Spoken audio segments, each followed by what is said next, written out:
Na, mein Name ist Onkel. Ich bin Schlagzeuger und habe aber das große Vergnügen, im November diesen Jahres mit richtig mega geilen Instrumenten auftreten zu dürfen, die sonst ja nicht so häufig in der Musik vertreten sind. Im Hip-Hop nämlich mit einem Künstler namens Alligator. Den werde ich begleiten alleine. Da gibt es also keinen anderen Musiker außer mir. Davor habe ich auch ein bisschen Angst, aber ich freue mich mega, weil ich das mit einem Vibraphon und einem Marimbaphon begleiten werde. Ich habe lange überlegt, welche Instrumente ich da irgendwie spielen kann. Es gibt natürlich ein paar. Und habe mich dann entschlossen, die Instrumente, die von Thomann gebaut werden, zu spielen. Und zwar das Thomann Vibraphon und das Thomann Marimbaphon. Dieses Vibraphon finde ich mega geil aus mehreren Gründen. Einmal hat man ungefähr die gleiche Anordnung, Breite wie beim Marimbaphon. Da ich beide Instrumente spiele, ist das für mich wichtig. Das heißt, ich verheddere mich nicht. Die sind sehr breit. Ihr merkt schon, die Akkorde klingen nicht irgendwie verwaschen oder irgendwas. Die sind wirklich, die bilden mehr oder weniger das breite Spektrum ab von Sound. Und zwar in jeder Lage. Die Instrumente in sich mischen sich sehr gut. Die Töne sowieso. Jetzt habe ich ja gesagt, ich gehe damit auf Tour. Und das Geile ist, dass diese Instrumente so robust und massiv gebaut sind, dass man damit quasi auch mehr oder weniger Downhill fahren kann, wenn man denn will. Also die Rider hier, da wäre vielleicht der ein oder andere Skater ein bisschen neidisch. Ich habe die halt an meinem Marimbaphon und Vibraphon von Thomann sowieso schon dabei.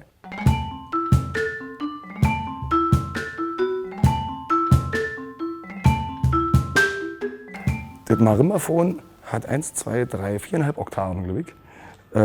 Guck mal, wie das klingt.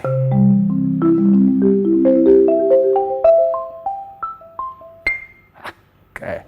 Und auch hier sind die Platten mega geil verarbeitet. Das Ding ist gigantisch lang, wiegt ein bisschen was, aber geht auf gar keinen Fall kaputt. Ihr müsst euch vorstellen, wir fahren mit einem Nightliner auf Tour. Da ist alles voll mit die Stänge, mit Bühnenbild, mit Lampen, noch und nöcher. Und wenn man hier so mal guckt, wie das ganze Ding verarbeitet ist, da mache ich mir überhaupt keine Sorgen. Und ich weiß, dass ich jeden Abend auf die Bühne gehen kann und das Zeug spielt wie ein Weltmeister. Nur ich muss das natürlich auch dann vielleicht hinbekommen, noch dazu.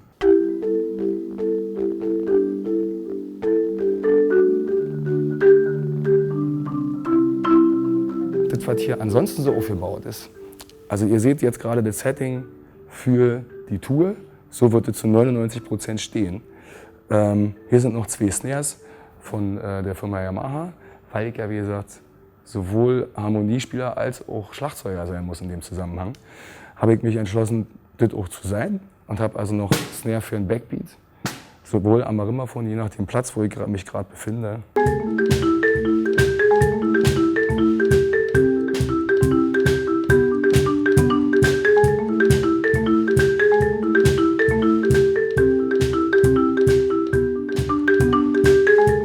Für den Bassdrum-Sound habe ich mir überlegt, dass ich eine Cajon spiele. Und zwar von der Firma Meinl. Das sind diese geilen Artisan-Dinger. Cajon kennt ihr vielleicht, spielt man mit der Hand, Bassdrum, Snare immer dabei. Aber ich habe keine Hände frei, deswegen benutze ich die Fußmaschine dafür. Von Meinl auch. Und spiele die sozusagen, wenn ich hier so bin.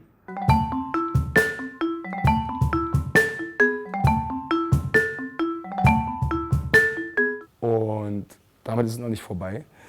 Ich werde mich auch mit all den Mikrofonen, die dann an diesen Instrumenten sein werden, loopen. Und zwar mit einer Loopmaschine, die allerdings in einem Rechner verbaut ist. Und zwar mittels dieses Fußpedals hier. Das steuert meinen Rechner fern. Das ist auch von Yamaha. Heißt MFC10. Und das bedient sozusagen meine DAW fern, die da Cubase sein wird.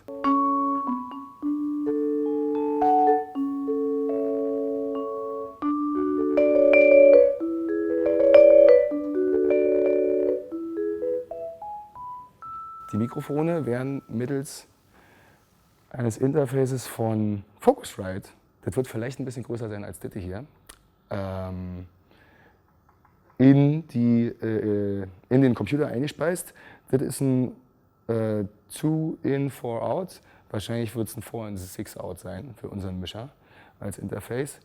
Und genau, da wird der Mund platzen. Ich glaube nicht, dass sowas schon mal jemand gemacht hat. Ich versuch's. Kommt vorbei.